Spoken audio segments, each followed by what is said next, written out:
Class में। दोस्तों आज का एक नया टॉपिक है, प्रधानमंत्री के बारे में हम बात करेंगे। प्रधानमंत्री के अंतर्गत ही हम पढ़ाएंगे मंत्री परिषद क्या होती है और मंत्री परिषद में कौन कौन से मंत्री शामिल होते हैं। इसके बाद हम बताएंगे मंत्रिमंडल और मंत्रिमंडल में कौन कौन से मंत्री शामिल होते हैं, उन सारे बातों को दिखेंगे और यहाँ से एग्जाम में क्वेश्चन पूछे जाते हैं। तो दोस्तों प्रीवियस क्लास में हम बताए थे उपराष्ट्रपति के बारे में बताए थे, जो अनुच्छेद 63 से लेकर 73 तक बताए थे। आज जो प्रधानमंत्री शुरू होगी वह अनुच्छेद 74 से क्या होगी, शुरू होगी। तो पहले हम 63 से लेकर 73 तक थोड़ा रिकॉल कर लेते हैं, उसके बाद चलेंगे अनुच्छेद 74 अर्थात प्रधानमंत्री के बारे में बातें करेंगे। तो अनुच्छेद 63 में हम कल बताए थे, अनुच्छेद 63 में क्या है, एक उपराष्ट्रपति के पद का गठन किया गया था। वह अनुच्छेद 64 में क्या है, उपराष्ट्रपति क्या होंगे, राज्यसभा के सभापति होंगे। और वही 65 में क्या दिया गया था, राष्ट्रपति अर्थात कार्यवाहक राष्ट्रपति की चर्चा की गई थी। और उसी के बाद देखेंगे 66 में तो वह कौन, निर्वाचन की चर्चा की गई थी। कैसे निर्वाचन होता है, तो एकल संक्रमणीय प्रणाली के द्वारा होता है। और उसी 67 में क्या दिया गया, कार्यकाल की चर्चा की गई है। उपराष्ट्रपति का कार्यकाल कितना होगा उसकी चर्चा की गई है। और उस कार्यकाल के बाद अगर 68 में देखा था तो निर्वाचन के समय की चर्चा की गई है। अगर उपराष्ट्रपति का पद खाली होता है तो तुरंत शीघ्र ही चुनाव करा लेने चाहिए, उसमें टाइमिंग की चर्चा नहीं की गई थी। वही 69 में क्या दिया गया था, 69 में उपराष्ट्रपति के शपथ ग्रहण की चर्चा की गई थी। अर्थात उपराष्ट्रपति को शपथ कौन दिलाते हैं, तो राष्ट्रपति दिलाते हैं। और वही 70 में क्या दिया गया था, अगर किसी कारणवश जिसमें संविधान में चर्चा ना की गई हो, अगर राष्ट्रपति उस स्थिति में अपने पद से गायब हो जाते हैं या अनुपस्थित हो जाते हैं तो उस टाइम भी उपराष्ट्रपति ही आएंगे, इसकी चर्चा की गई थी। वहीं 71 में क्या दिया गया था कि उपराष्ट्रपति और राष्ट्रपति के चुनाव में अगर कोई भी विवाद उत्पन्न होती है तो वह सिर्फ सुप्रीम कोर्ट जाएगी, ना कि निर्वाचन आयोग के पास जाएगी। या जितने भी अनुच्छेद है वह सब क्या है, बहुत ही इंपोर्टेंट है। और 72 में क्या दिया गया था, 72 में दिया गया था राष्ट्रपति के क्षमादान की चर्चा की गई थी। कौन, अनुच्छेद 72 में। वही अनुच्छेद 73 में क्या दिया गया था, कार्यपालिका के शक्तियों का विस्तार की चर्चा की गई थी। तो कार्यपालिका के शक्ति का विस्तार कौन करेंगे, तो सिर्फ राष्ट्रपति करेंगे और कोई नहीं करेंगे। तो दोस्तों अनुच्छेद 63 से लेकर अनुच्छेद 74 तक हम बात 63 से लेकर 73 तक बात कर लिए थे। आज हम पढ़ाएंगे अनुच्छेद 74, जिसमें क्या प्रधानमंत्री की चर्चा की गई थी। चलिए दोस्तों अब देखते हैं अनुच्छेद 74 में क्या दिया गया है। अनुच्छेद 74 में क्या दिया गया है कि राष्ट्रपति के सहायता के लिए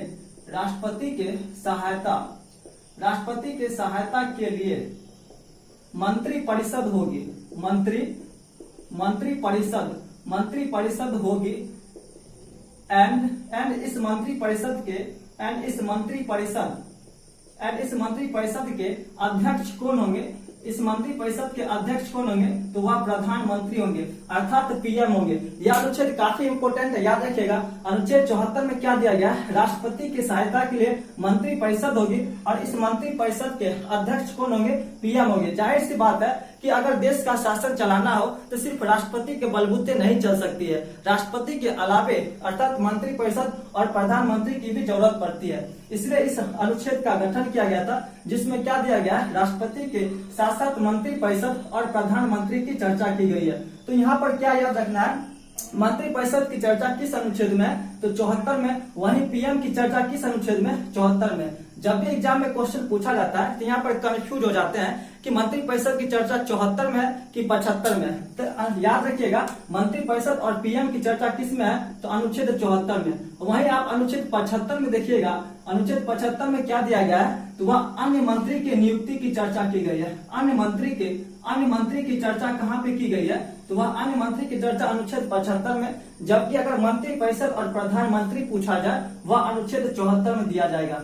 तो देखिएगा जब भी कैसे होता है प्रधानमंत्री का चुनाव, कैसे प्रधानमंत्री अर्थात लोकसभा, प्रधानमंत्री का चुनाव नहीं होता, वो हम बताएंगे कैसे होता है। कि लोकसभा का जब क्या होता चुनाव होता है, उसमें से बहुमत दल के नेता जो होते हैं वह बहुमत दल के नेता को क्या करते हैं, राष्ट्रपति जी नियुक्त करते हैं कौन, प्रधानमंत्री के पद पर। तो यहाँ पर याद रखने वाली कौन पॉइंट है जहां से एग्जाम में क्वेश्चन पूछे जाते हैं, तो यह प्रधानमंत्री जो होते हैं, प्रधानमंत्री की नियुक्ति कौन करते हैं, तो वह राष्ट्रपति करते हैं।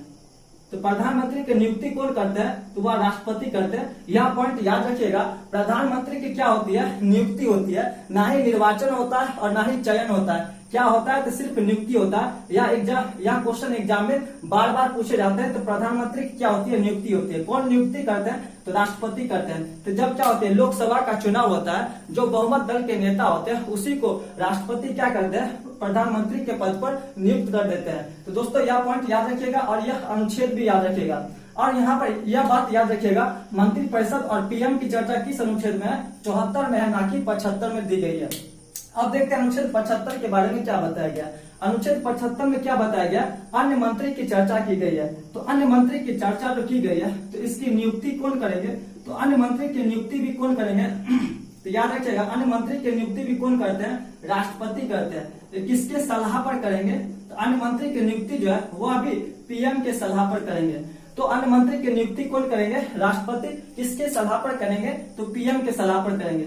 एक पॉइंट क्या याद रखिएगा कि एग्जाम में क्वेश्चन पूछा जाता है कि क्या कोई व्यक्ति बिना चुनाव लड़े मंत्री बन सकता है, या फिर कोई हारा हुआ व्यक्ति, चुनाव में कोई हारा हुआ व्यक्ति जो है वह मंत्री बन सकता है। तो बिल्कुल बन सकता है, अगर प्रधानमंत्री चाहेंगे तब। अगर कोई व्यक्ति क्या हुआ, लोकसभा के चुनाव में अगर वह हार गया है, तो प्रधानमंत्री चाहे तो उसे मंत्री के पद पर नियुक्त कर सकते हैं। लेकिन यहाँ पर एक शर्त क्या होती है कि जो व्यक्ति हारा हुआ है उसको अगर मंत्री बनाएंगे प्रधानमंत्री, तो वह कितने टाइम के लिए बनाएंगे, तो वह 6 महीने के लिए बनाएंगे। आप याद रखिएगा, जो हारा हुआ व्यक्ति या आम व्यक्ति भी क्या होती है, प्रधानमंत्री उसे मंत्री के पद पर नियुक्त कर सकते हैं। कितने समय के लिए, 6 महीने के लिए। इस 6 महीने के अंदर क्या होता है, उस व्यक्ति को लोकसभा या राज्यसभा में अगर चुनाव के उस 6 महीने के अंदर वह व्यक्ति जो लोकसभा या राज्यसभा में जाकर अगर चुनाव जीत लेता है, तो वह मंत्री का पद जो है परमानेंट हो जाएगा। अगर 6 महीने के अंदर वह किसी भी सदन में वह चुनाव नहीं जीतता है, तो 6 महीने के बाद क्या उस मंत्री की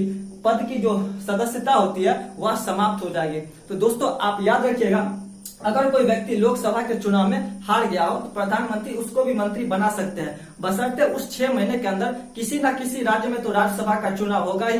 अगर वह व्यक्ति जाकर राज्यसभा का चुनाव किसी क्षेत्र में जीत लेता है, तो वह मंत्री का पद जो है वह परमानेंट हो जाएगा। अगर वह नहीं जीतता है राज्यसभा के चुनाव में भी, तब 6 महीने तक मंत्री रहेगा, फिर 6 महीने बाद क्या होगा, उसकी सदस्यता समाप्त हो जाएगी। तो यहाँ से निष्कर्ष क्या निकला कि कोई भी व्यक्ति अगर लोकसभा के चुनाव में जीता नहीं हो या फिर कोई आम व्यक्ति भी मंत्री बन सकता है। कितने समय के लिए, तो वह 6 महीने के लिए वह बन सकता है।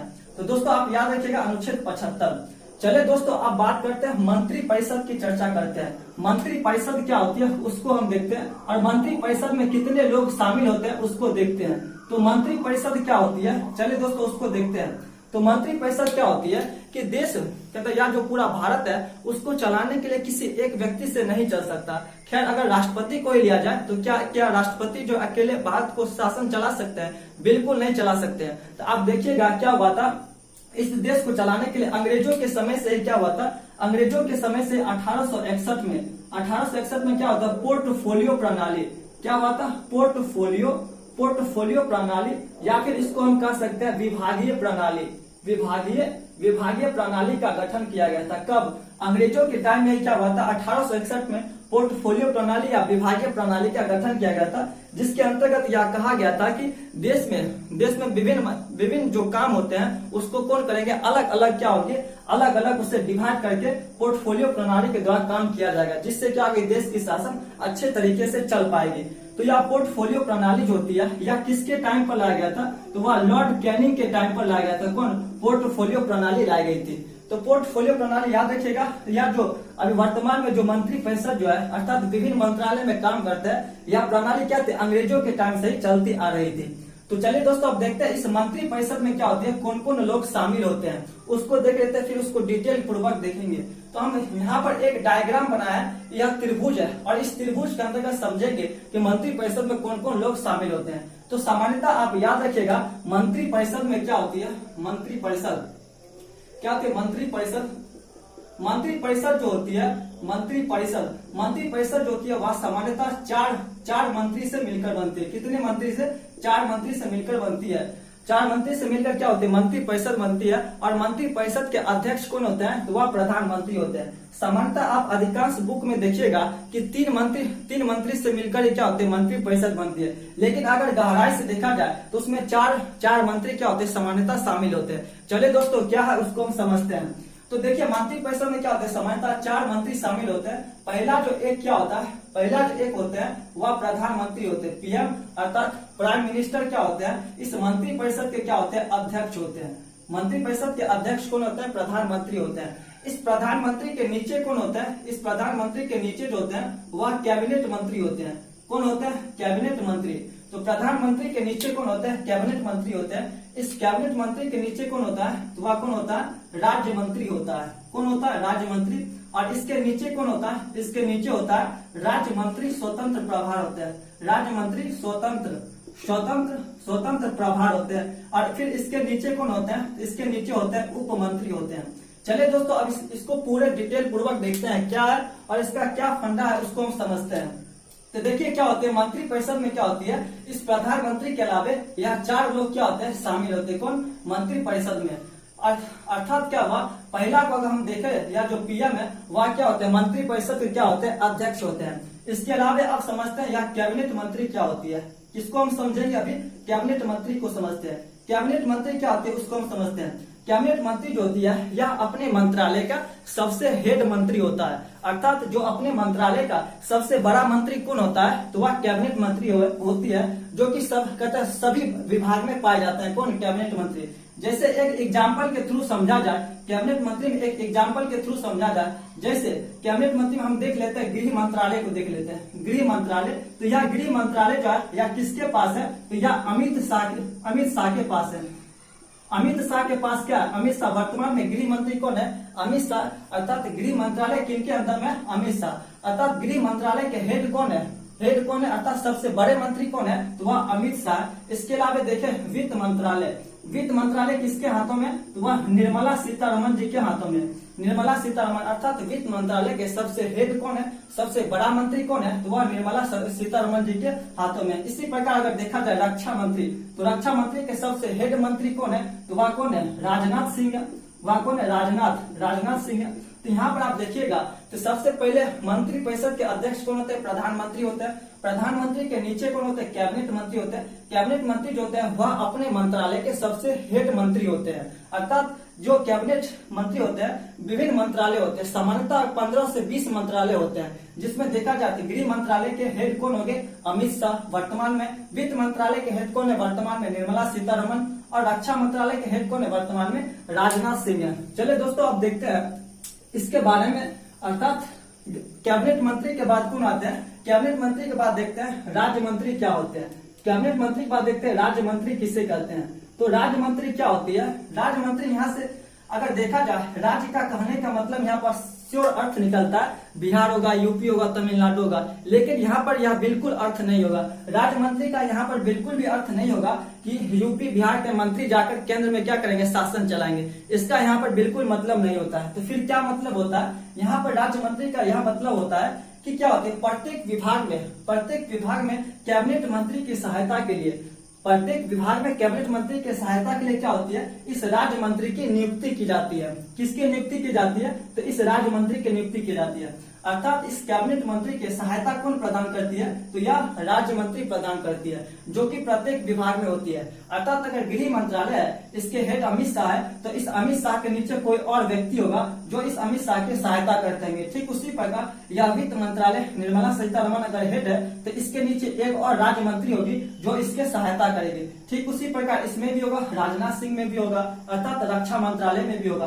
तो दोस्तों आप समझ गए होंगे राज्य मंत्री क्या है। तो दोस्तों आप समझते हैं राज्य मंत्री स्वतंत्र प्रभार, इसको हम बाद में समझेंगे, पहले हम इसको समझते हैं, उप मंत्री को समझते हैं। तो उप मंत्री क्या होती है उसको हम समझते हैं। तो उप मंत्री क्या होती है, जिस प्रकार से क्या होते हैं कैबिनेट मंत्री की सहायता के लिए राज्य मंत्री होते हैं, ठीक उसी प्रकार इस राज्य मंत्री के सहायता के लिए उप मंत्री की क्या होती है, नियुक्ति की जाती है, वो भी प्रत्येक विभाग में, अर्थात प्रत्येक मंत्रालय में। गृह मंत्रालय में भी उप मंत्री होंगे, वित्त मंत्रालय में भी होगी, रक्षा मंत्रालय में भी होगी, उसी प्रकार स्वास्थ्य मंत्रालय में, कृषि मंत्रालय में, सभी में क्या होगी, उप मंत्री होगी। वह किसकी सहायता करेंगे, तो राज्य मंत्री की सहायता करेंगे।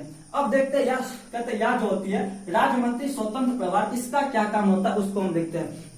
अगर मान लेते हैं कैबिनेट अर्थात गृह मंत्रालय जो है वह अमित शाह जी के हाथों में है। अगर अमित शाह जी मान लेते हैं कहीं बीमार पड़ गए या फिर विदेशी दौरा पर चल गए, तो उस टाइम क्या होगी, या गृह मंत्रालय के हेड का पद जो वह खाली हो जाएगा। और मान लिया जाए जब ये अनुपस्थित है तभी क्या हुआ, तभी कुछ ऐसी घटना घट गई जो अब डिसीजन कौन लेगा। हालांकि क्या होती है, जब ये उपस्थित थे तो कोई भी डिसीजन जो लेगी वह गृह मंत्रालय के जो हेड है वही जो डिसीजन होगा वही लेंगे। लेकिन अगर यह अनुपस्थित है और किसी प्रकार के डिसीजन की जरूरत है, कोई भी कार्रवाई की जरूरत है, तो वहां पर वह डिसीजन कौन लेंगे। यहाँ तो कैबिनेट मंत्री तो है ही नहीं इसके।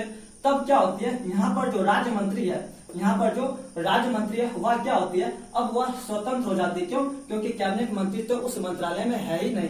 तब क्या होता है, यहाँ राज्य मंत्री ही क्या होती है, स्वतंत्र हो जाती है। अब वह स्वतंत्र रूप से कैबिनेट मंत्री के रूप में काम करती है, अर्थात जो भी घटना घटेगी उसको डिसीजन कौन लेगी, तो यही राज्य मंत्री स्वतंत्र प्रभार लेगी। तो अब क्या होता है, राज्य मंत्री स्वतंत्र प्रभार आप समझ गए होंगे कि जब कैबिनेट मंत्री अनुपस्थित होते हैं तो यही राज्य मंत्री क्या होती है, स्वतंत्र हो जाती है और किसी भी प्रकार के डिसीजन लेने में वह स्वतंत्र रहती है। इसलिए हम इसे राज्य मंत्री स्वतंत्र प्रभार कहते हैं।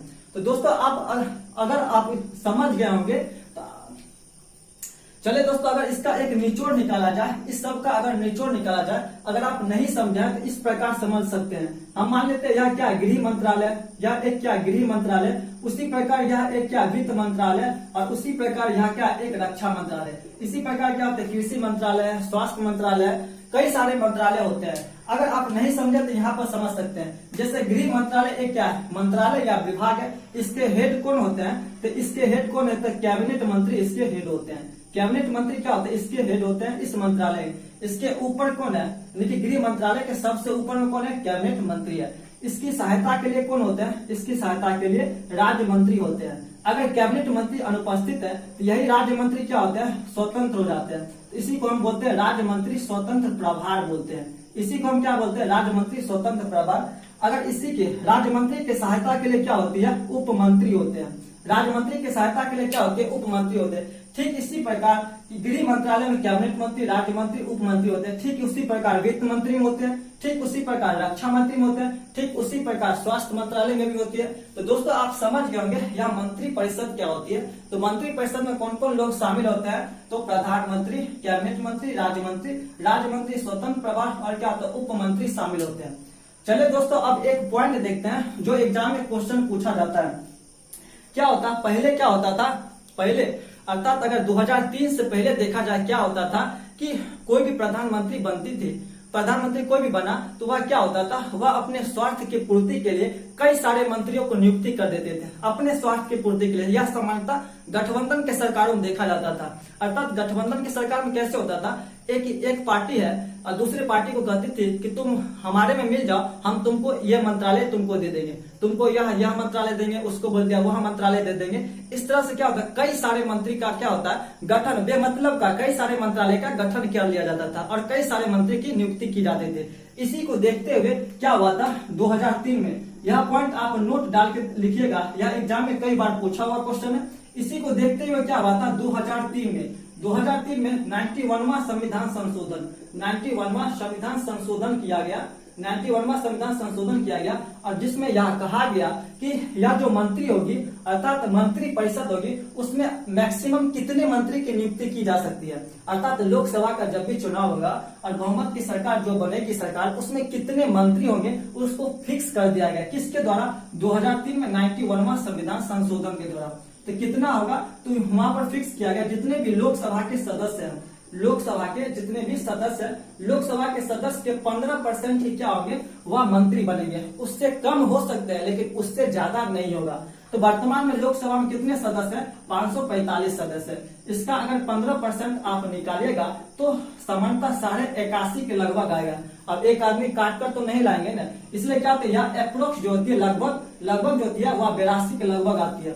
अगर वर्तमान में देखा जाए तो कितने मंत्री होंगे, तो 82 होंगे वर्तमान में। 82 से कम हो सकता है लेकिन उससे ज्यादा नहीं होगा। तो दोस्तों आप याद रखिएगा कि यह 2003 के 91वां संविधान संशोधन में यह प्रावधान किया गया कि मंत्रियों की अधिकतम संख्या कितनी होगी, लोकसभा के सदस्यों की संख्या के 15% होगी। उससे कम हो सकती है लेकिन उससे ज्यादा नहीं हो सकती है। तो दोस्तों आप समझ गए होंगे मंत्री परिषद क्या होती है। अब एग्जाम में एक क्वेश्चन पूछा जाता है कि मंत्रिमंडल क्या होती है और उस मंत्रिमंडल में कौन कौन शामिल होते हैं, वह भी एग्जाम में क्वेश्चन पूछा जाता है। चलिए दोस्तों अब देखते हैं मंत्रिमंडल क्या होती है। एक नया टॉपिक है मंत्रिमंडल। मंत्रिमंडल क्या होती है उसको हम देखते हैं। और इसमें सामान्यतः पूछा जाता है कि मंत्रिमंडल में कौन कौन लोग शामिल होते हैं। तो यह सर्वप्रथम आप जान लीजिएगा, यह मंत्रिमंडल जो है वह अनुच्छेद 352 में चर्चा की गई है। यह अनुच्छेद याद रखिएगा, काफी इंपोर्टेंट है। पूछ दिया जाता है कि मंत्रिमंडल की चर्चा किस अनुच्छेद में है, तो आप याद रखिएगा अनुच्छेद 352 में। तो मंत्रिमंडल क्या होती है? मंत्रिमंडल में सामान्यतः उसी मंत्री को शामिल किया जाता है जो क्या होती है, ए ग्रेड के मंत्री होते हैं, अर्थात जो निर्णय लेने में स्वतंत्र होती है। सीधा सीधा आप समझिएगा, मंत्रिमंडल में उसी को शामिल किया जाता है जो निर्णय लेने में क्या होती है, वह स्वतंत्र होती है, उसी को शामिल किया जाता है। चलिए दोस्तों एक डायग्राम के थ्रू देखते हैं। मान लेते हैं यहाँ एक क्या है, इसमें क्या होते हैं, कौन कौन शामिल होंगे। चलिए दोस्तों यहाँ पर देखते हैं, यहाँ पर क्या आता है, यहाँ पर निर्णय लेने में कौन कौन स्वतंत्र है। एक तो देखा जाए तो अध्यक्ष, अर्थात जो प्रधानमंत्री है वह कभी भी किसी चीज को वह निर्णय ले सकती है। कौन? देश के लिए। तो निर्णय कौन लेगी, कोई भी डिसीजन क्या होती है कौन ले सकती है, तो प्रधानमंत्री लेगी। अर्थात मंत्रिमंडल में कौन शामिल होंगे, प्रधानमंत्री शामिल होंगे। इसके नीचे कौन है, कैबिनेट मंत्री। कैबिनेट मंत्री क्या होता है, वह अपने मंत्रालय अर्थात गृह मंत्रालय के अमित शाह जी है, वह गृह मंत्रालय के अंतर्गत जो भी घटना होगी वह निर्णय लेने में क्या होती है, वह स्वतंत्र होती है। तो यहाँ पर जो है कैबिनेट मंत्री भी क्या होंगे, शामिल हो जाएंगे। कैबिनेट मंत्री भी क्या होंगे, इसमें शामिल हो जाएंगे। किसमें? कैबिनेट मंत्री भी शामिल हो जाएंगे। कौन? मंत्रिमंडल में। क्योंकि कैबिनेट मंत्री जो होती है वह अपने मंत्रालय में निर्णय लेने के लिए स्वतंत्र होती है। जैसे वित्त मंत्री है तो निर्मला सीतारमण वित्त मंत्रालय के अंतर्गत निर्णय लेने में क्या है, स्वतंत्र है। अब देखिए इसमें से और कौन होगा, तो एक और होगा, कौन? राज्य मंत्री स्वतंत्र प्रभार। राज्य मंत्री कौन हो जाएगा, राज्य मंत्री स्वतंत्र प्रभार। राज्य मंत्री स्वतंत्र प्रभार जो होती है वह भी क्या होती है, वह निर्णय लेने में स्वतंत्र होती है। क्यों? क्योंकि जब कैबिनेट मंत्री क्या होती है, कैबिनेट मंत्री नहीं होते हैं, तब यही राज्य मंत्री जो होते हैं वह कैबिनेट मंत्री की तरह काम करते हैं, वह निर्णय लेने में स्वतंत्र होती है। तो दोस्तों आप समझ गए होंगे कि मंत्रिमंडल में कौन कौन से लोग शामिल होते हैं। तो दोस्तों यह अनुच्छेद भी याद रखिएगा, अनुच्छेद 352 में इसकी चर्चा की गई है। अब एक नोट देकर एक पॉइंट क्या याद रखिएगा, नोट देकर एक पॉइंट को याद रखना है कि यह मंत्री परिषद जो होती है, कौन चीज, मंत्री परिषद। कौन? मंत्री परिषद जो होती है यह सामूहिक रूप से, मंत्री परिषद जो होती है सामूहिक रूप से किसके प्रति उत्तरदायी होती है, तो सामूहिक रूप से देखा जाए तो वह लोकसभा के प्रति उत्तरदायी होती है। कौन? मंत्री परिषद। लेकिन यही क्वेश्चन पूछ दिया जाए, यह मंत्री जो होती है वह व्यक्तिगत रूप से किसके प्रति उत्तरदायी होती है, व्यक्तिगत रूप से, तो वह राष्ट्रपति के प्रति उत्तरदायी होती है। तो यहाँ से दो क्वेश्चन पूछा जाता है, मंत्री परिषद सामूहिक रूप से लोकसभा के प्रति उत्तरदायी होती है और व्यक्तिगत रूप से जो वह राष्ट्रपति के प्रति उत्तरदायी होती है। कैसे? चलिए इसको भी हम समझते हैं। मान के चलते मंत्री परिषद में क्या होती है, सभी मंत्री क्या होते हैं, शामिल होते हैं लगभग। अगर मंत्री जी अर्थात प्रधानमंत्री और मंत्री परिषद कोई भी अच्छा काम नहीं कर रही है तो वह सवाल कौन करेगा, विपक्ष करेगा। तो जब भी विपक्ष के लोग सवाल करेंगे तो सभी मंत्री लोग क्या होते हैं, उपस्थित रहते हैं। और विपक्ष को जब भी किसी भी मंत्री से क्वेश्चन पूछने का रहेगा, चाहे वह रक्षा मंत्री हो, चाहे वित्त मंत्री हो, चाहे वह गृह मंत्री हो, किसी से भी क्वेश्चन पूछने में वह क्या स्वतंत्र है, अर्थात सभी मंत्री उपस्थित है, अर्थात सामूहिक रूप से उपस्थित है और विपक्ष वह किसी से भी क्वेश्चन पूछ सकता है। इसलिए क्या होती है, मंत्री परिषद जो होती है वह सामूहिक अर्थात सब जो होती है लोकसभा के प्रति जिम्मेदारी होती है और व्यक्तिगत रूप से राष्ट्रपति। अर्थात कोई भी सेक्रेट बात करनी हो तो कौन पूछ सकता है, कोई भी सेक्रेट बात करनी हो, जैसे राष्ट्रपति जी को रक्षा मंत्री को कहना है कि गलवान घाटी में कितने सैनिक तैनात है, कितने तोप वहां पर है, कितने टैंक है वहां पर, तो यह सब क्या व्यक्तिगत रूप से पूछेंगे। क्यों? क्योंकि अगर सामूहिक रूप से पूछेंगे तो वह समाचार जो है वह मीडिया को लग सकती है और पूरे देश में यह फैल सकता है। इसलिए क्या होती है, राष्ट्रपति जी व्यक्तिगत रूप से क्या करते हैं, किसी भी मंत्री से वह पूछ सकते हैं। तो आप समझ गए कि सामूहिक रूप से लोकसभा के प्रति और व्यक्तिगत रूप से राष्ट्रपति के प्रति मंत्री परिषद जिम्मेदार होती है। तो दोस्तों आज का क्लास यहीं पर खत्म करता है, फिर मिलेंगे अगले वीडियो में। यह वीडियो कैसा लगा आप कमेंट करके जरूर बताइएगा। थैंक यू दोस्तों।